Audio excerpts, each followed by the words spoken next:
Nous allons lire du livre des psaumes, psaume 133. Psaume 133.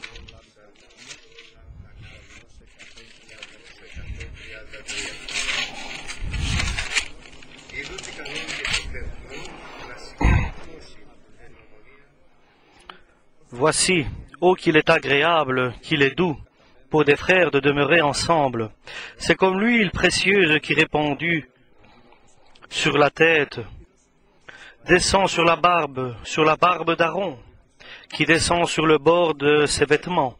C'est comme la rosée de l'Hermon, qui descend sur la montagne, les montagnes de Sion. Car c'est là que l'Éternel envoie la bénédiction, la vie pour l'éternité.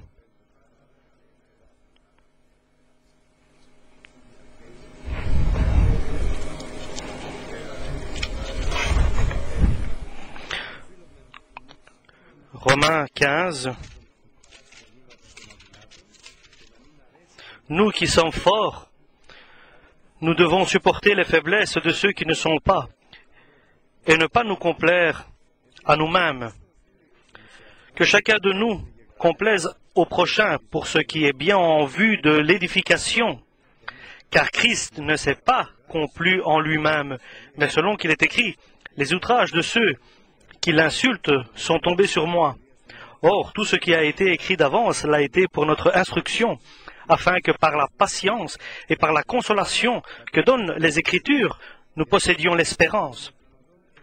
Que le Dieu de la persévérance et de la consolation vous donne d'avoir les mêmes sentiments les uns envers les autres, selon Jésus-Christ, afin que tous ensemble, d'une seule bouche, nous glorifions le Dieu et le Père de notre Seigneur Jésus-Christ.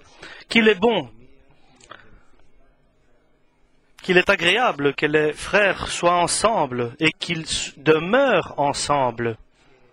Il est bon et agréable et rempli de joie dans la présence de Dieu. Il y a deux caractéristiques que nous devons faire attention. Donc, demeurer ensemble, pas simplement qu'ils se retrouvent, mais qu'ils habitent ensemble dans la même maison et ensemble qu'ils vivent. Et la deuxième caractéristique, c'est qu'ils ont la même union, qu'ils soient unis avec l'amour. Et ça, c'est bon. Et ça, c'est agréable aux yeux de Dieu. C'est ça qui plaît à Dieu. C'est là que Dieu est glorifié. C'est là que Dieu a préparé la bénédiction. C'est là que la bénédiction a été préparée par Dieu.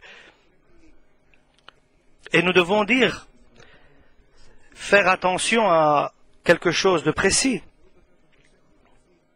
Parce que la parole de Dieu, nous devons faire attention, comme il est écrit, parce que c'est par les paroles de Dieu qu'arrive la puissance de Dieu dans notre vie. C'est par la parole de Dieu que vient la révélation. Et que le Seigneur nous guide par ses paroles. Et si nous acceptons que le Seigneur nous guide par son Saint-Esprit, alors c'est ce qui prend cours, c'est que ceux qui obéissent, qui sont guidés par le Saint-Esprit, ce sont seuls eux qui sont les enfants de Dieu. Ceux qui sont guidés et qui obéissent au Saint-Esprit, c'est eux qui sont les enfants de Dieu. Ce qui signifie des choses sérieuses. J'entends la parole, je l'accepte en moi, et je le crois, et je le mets en pratique, et je le vis. Je vis la parole de Dieu. C'est comme ça que Dieu désire. Et j'obéis à sa parole. Je fais vivante sa parole. Et le résultat, c'est que Dieu m'accepte comme un vrai enfant par la foi que j'ai au nom de Jésus-Christ. Parce que dorénavant, nous n'avançons plus avec ce que nous voyons, mais non plus par la chair, mais nous avançons par le Saint-Esprit. Et nous sommes guidés par le Saint-Esprit. Et nous revenons. Qu'est-ce qu'il est bon et agréable? D'abord, qu'on demeure ensemble. Et deuxième, et en frères, tous les frères, ceux qui sont des frères. Les frères qui s'intéressent à la parole et qui ont été nés par la parole de Dieu. Ils ont reçu une nouvelle naissance. Ils se sont métamorphosés par la parole de Dieu. Comme Dieu a créé l'homme. Comme Dieu a créé Adam et ses enfants. Mais la grâce de Dieu est venue dans leur vie. Et cette parole a changé cet cœur qui était de pierre. Et il leur a changé aussi leur esprit qui était hautain. Et maintenant, avec un cœur doux, docile, et comme quelqu'un qui a appris de l'humilité par Dieu, et quelqu'un avec un cœur qui a été brisé et qui est devenu docile, une personne qui est aimable et qui est bien aimée de Dieu. Et cela ne suffit pas. Ça, c'est le message d'aujourd'hui. Ce n'est pas simplement d'avoir reçu une nouvelle naissance par la parole de Dieu et le Saint-Esprit. Cela ne suffit pas. Mais tu dois en plus être béni par Dieu et avoir des dons de Dieu. Et avoir de la force de foi, et avoir de la puissance du Saint-Esprit, et avoir dans ton âme, qui est l'encre de ta vie, et ton espoir doit être simplement le Seigneur. Et cet espoir doit être l'encre de ta vie, et pour avoir de la sécurité, et que tu sois tenu derrière le trône de Dieu, là où est celui qui intercède pour nous auprès de Dieu, Jésus-Christ. Nous sommes dans la présence de Dieu. Et cela ne suffit pas. Il faut qu'il y ait l'union, qui est l'unité qui est l'amour. C'est l'amour qui nous unit. Et cet amour est versé dans notre cœur par le Saint-Esprit. Et cela ne suffit pas encore. Nous devons être unis avec le corps du Christ, qui est son Église. Sinon, ta vie ne sera ni bonne dans la présence de Dieu, et elle ne sera pas bénie, elle ne sera pas agréable aux yeux de Dieu. Tu seras dans tes pensées, dans tes idées personnelles et dans des difficultés personnelles. Mais Dieu ne nous a pas appelés pour voir le mal. Dieu nous a appelés et nous devons en faire un message de notre vie. Il ne nous appelle pas pour juger, mais il nous a appelés pour qu'on puisse recevoir sa bénédiction, pour que nous puissions bénéficier de sa bénédiction dans sa présence. Et qui, bien sûr, peut recevoir cette bénédiction? Ceux qui demeurent dans la demeure du Père. Bien sûr, cela est le même pour ma maison, comme moi j'habite dans la maison de ma famille. Mais ici, nous allons venir dans notre thème. Ceux qui, fidèles et qui ont la foi et qui ont l'espérance et qui sont bénis et qui ont des dons, mais qui ont pris la décision de demeurer dans l'Église de Dieu avec unité. Et ça leur intéresse d'avoir l'union avec leurs frères. C'est ça qui est important. Et cette union ne vient pas avec force naturelle, mais des forces naturelles, mais ce sont des forces spirituelles. Et comment cette unité arrive? Nous allons voir, vous les forts, nous allons voir au chapitre 15, au livre des Romains. Il est dit là. Et si quelqu'un sent qu'il est fort, au lieu de juger le faible, au lieu de le condamner, au lieu de se fâcher ou d'être en colère pour ceux qui sont faibles dans la foi. La parole nous dit, vous qui êtes forts, vous devez supporter les faibles et accepter ceux qui sont faibles dans la foi. Vous devez... Parce que ce n'est pas l'homme que vous voyez que vous avez connu par votre propre volonté, mais c'est l'homme que Dieu vous a présenté. Donc vous qui êtes forts, et ceux qui croyaient être forts, vous devez supporter les faiblesses de ceux qui sont faibles dans la foi. Mais l'homme doit être agréable à Dieu, comme Jésus a été agréable au Père. Et Jésus n'est pas venu sur la terre pour juger et condamner, mais il est venu sauver les hommes. Et ça, c'est le but de Jésus. Et il n'est pas venu ici pour jeter des éclairs sur les hommes parce qu'ils sont des pécheurs, parce que ce sont des hypocrites, ou bien des gens qui avaient des malices, ou des voleurs. Il n'est pas venu pour cela. L'objectif de Jésus, ce n'est pas de juger et de condamner les gens, mais c'est de sauver les personnes et de faire du bien pour eux et d'avoir de la patience et de pardonner et de prendre dans ses bras et d'embrasser ses enfants. Mais Jésus veut que le pécheur se repente de ses péchés et qu'il revienne et qu'il soit sauvé. Et c'est ça que désire le Seigneur. Et c'est pour cela que notre pensée et notre but, c'est avoir les mêmes idées, c'est d'être ensemble et d'habiter ensemble, avec unité. Et cette union doit être bonne et agréable devant Dieu et devant les gens, et devant les anges de Dieu. Parce que ça ne m'intéresse pas que les choses deviennent comme toi tu le désires, ou que toi tu sois mis devant, en évidence, et que se fasse comme toi tu veux. Mais comme le Seigneur s'est intéressé pour que cela se fasse dans son entourage, dans sa démarche dans la démarche de Dieu. La volonté de Jésus est l'amour, parce que Dieu est amour. Et il veut que nous soyons dans sa lumière, parce que Dieu est lumière.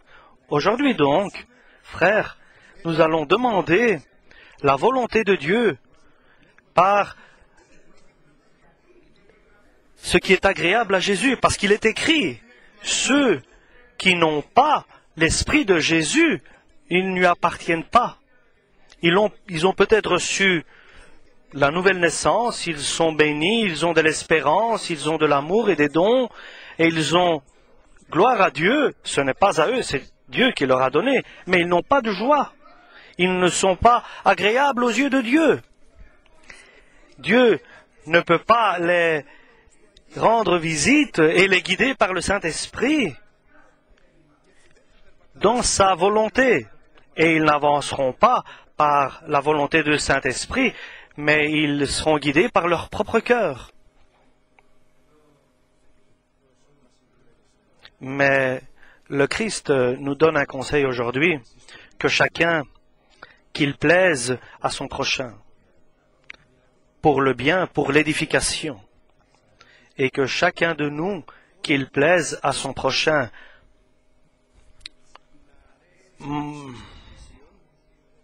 Pas que toi tu plaises à ton prochain,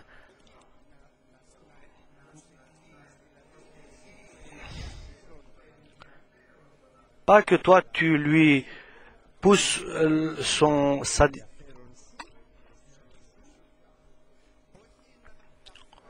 pas que toi que tous les feux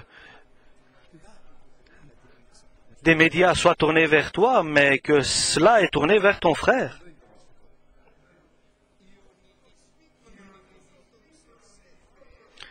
Ceux qui se sont moqués de nous sont tombés sur moi. C'est le Seigneur qui dit cela. C'est quelque chose qui est fantastique, ça. Lorsqu'il y a lorsque quelqu'un dit des mots contre un frère, Alors Jésus vient devant. Ce n'est pas la faute du mari ou de l'enfant, ce n'est pas la faute du presbytère, ce n'est pas la faute du diacre ou du pasteur. Ce sont tous des hommes qui ont les mêmes passages dans la vie. Parce que ce que toi tu juges, c'est toi qui fais cela. Au lieu de juger, ce n'est pas mieux que tu justifies. Ce n'est pas mieux de patienter et de pardonner. Ce n'est pas mieux que toi tu prennes les fautes de ton frère sur toi pour que le Seigneur soit glorifié. Je me souviens avant quelques années, je me suis retrouvé dans un stade. Là, donc, au centre du stade, il y avait une estrade. Il y avait des personnes qui essayaient de faire une prédication et d'apporter un sermon. Et le stade était rempli. Et il y a une personne qui a commencé à psalmodier. Et ce hymne a commencé à s'étendre dans les personnes qui étaient autour de moi. Il y avait une personne qui était faible à côté de moi. Je me souviens. Un frère que je connaissais, mais qui était faible dans la foi. Et de faiblesse en faiblesse, et de chute en chute. Et il y a deux personnes méchantes qui se retrouvent là, et qui approchent. Et ils commencent à attaquer cette personne et l'attaquer et le surmener. Et alors là, j'ai voulu aller aider ce frère. Et j'ai vu un frère, Louis, il est allé sur celui qui était faible, il s'est mis sur lui, bien sûr ça c'est Jésus, et les autres ne pouvaient plus frapper ce frère. C'est le Seigneur qui s'est mis entre les méchants et le bon. C'est l'amour qui couvre beaucoup de péchés. Bien sûr qu'il couvre, parce que le Seigneur, parce que le péché, c'est la mort. Parce que le diable trouve l'occasion de frapper. Et maintenant, moi, je dois prendre une place. Et la place est que je prendrai la place du diable pour frapper aussi. Bien sûr que non. Mais la place, je dois aller contre et faire attaquer et être un obstacle parmi le diable. Mais ce qu'il faut, c'est que nous soyons tous unis pour que le diable ne puisse rien nous faire.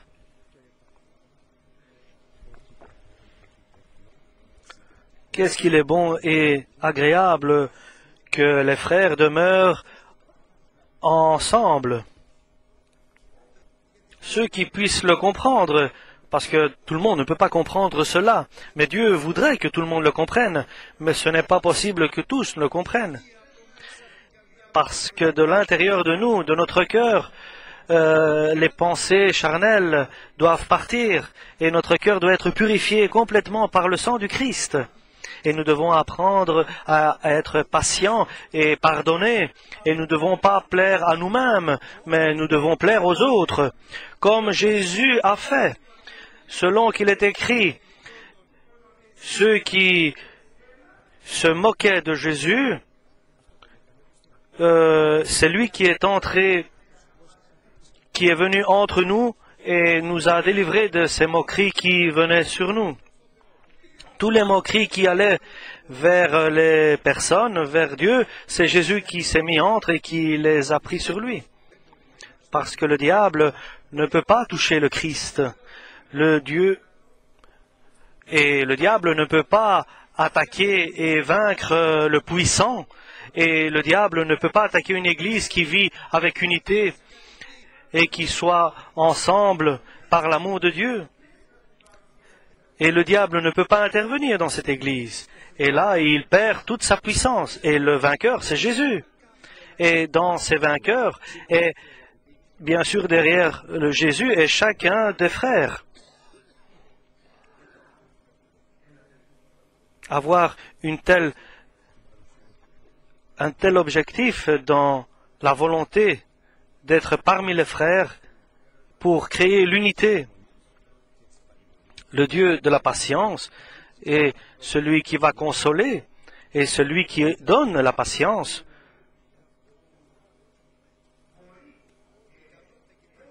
Dieu qui peut donner, et il a la possibilité, la volonté de consoler les hommes.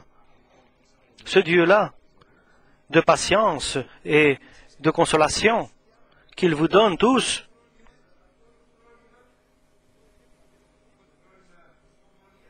Dans ce même esprit, et qu'il vous augmente, puisque dans l'unité de la pensée, ensemble, et que vous soyez édifiés, et que tout le monde pense la même chose, qu'ils aient le même esprit, la volonté de Dieu,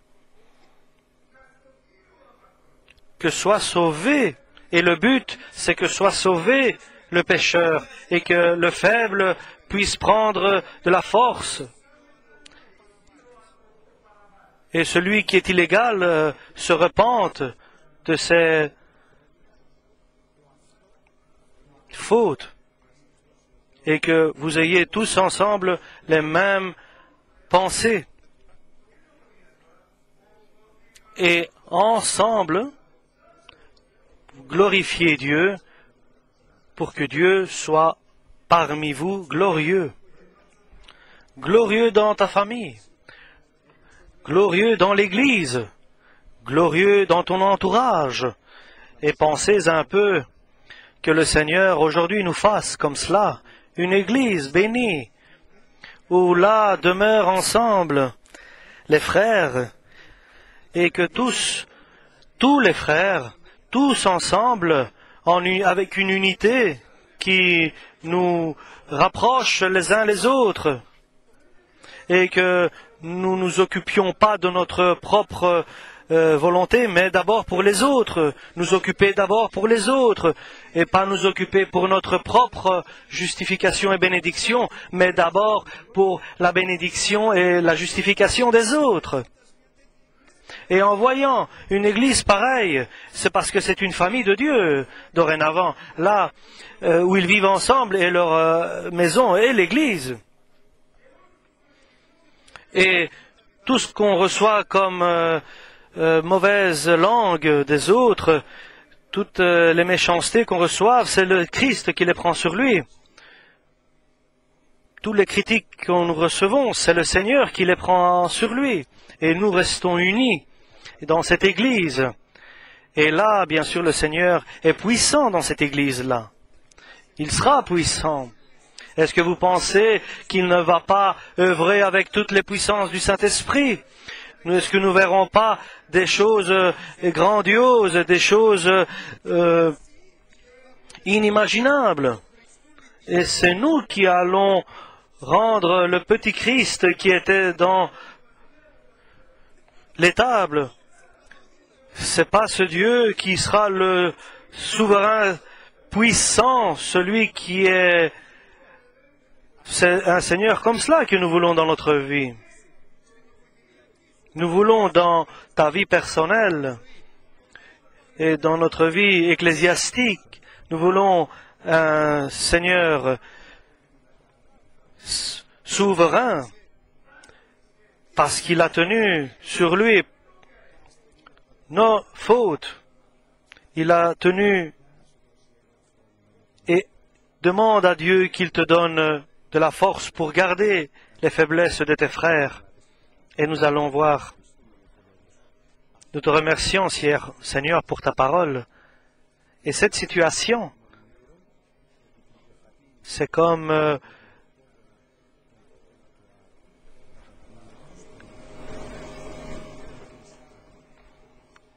c'est quelque chose de très agréable. C'est comme un parfum de bonne odeur qui a celui qui était à Aaron. Et le Seigneur l'a rendu un prêtre sacré. Et le Seigneur l'accepte comme quelqu'un qui intercède et qu'il lui répond à ses demandes et à ses requêtes. Une famille, une église,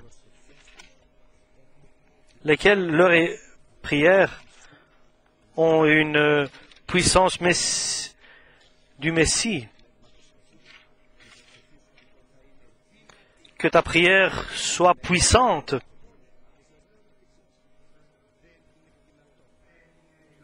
Ce n'est pas possible que plusieurs s'unissent et qu'ils prient ensemble et que les cieux ne s'ouvrent pas et que la force du Saint-Esprit descende. Mais je voudrais vous dire aussi quelque chose. Ce n'est pas possible qu'il y ait trois et plusieurs et que leur cœur ne soit pas uni et que la présence de Dieu ne vienne. Dans aucune situation, cela arrivera. Et cela ne dépend pas que nous devions dans une unité totale, mais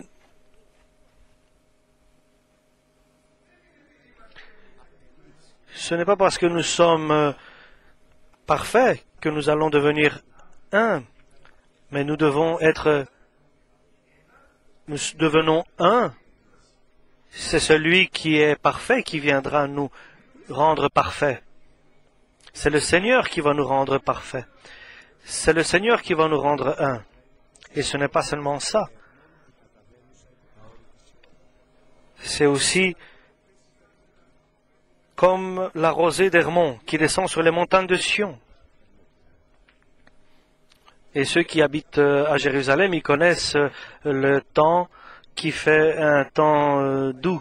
Et en Chypre, et je me souviens lorsque j'ai été à Chypre, le temps était très chaud.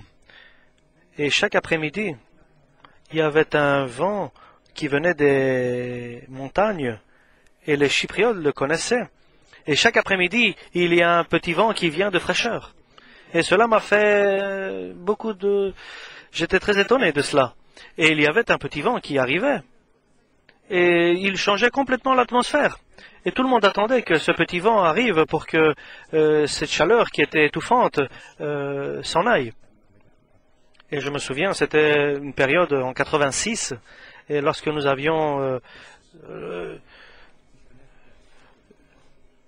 et il y avait des frères nouveaux qui étaient là, et il y avait une chaleur énorme, et nous demandions au Seigneur pour qu'il puisse agir pour nous libérer de cette chaleur qui était étouffante.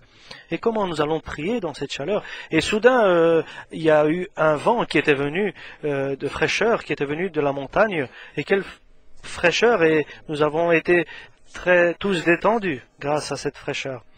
Et lorsque tu as une chaleur comme ça étouffante dans ton cœur, que l'Esprit Saint arrive dans ta difficulté, que le Seigneur vienne et t'aide. Et quand vient le Seigneur? Lorsque nous demeurons ensemble. Et maintenant nous allons demeurer ensemble. Voulez-vous que celui qui veut lève sa main et demeurer ensemble? Et le Seigneur va nous oindre, et le Seigneur, comme un petit vent léger, va nous rendre de la fraîcheur dans notre âme. Amen.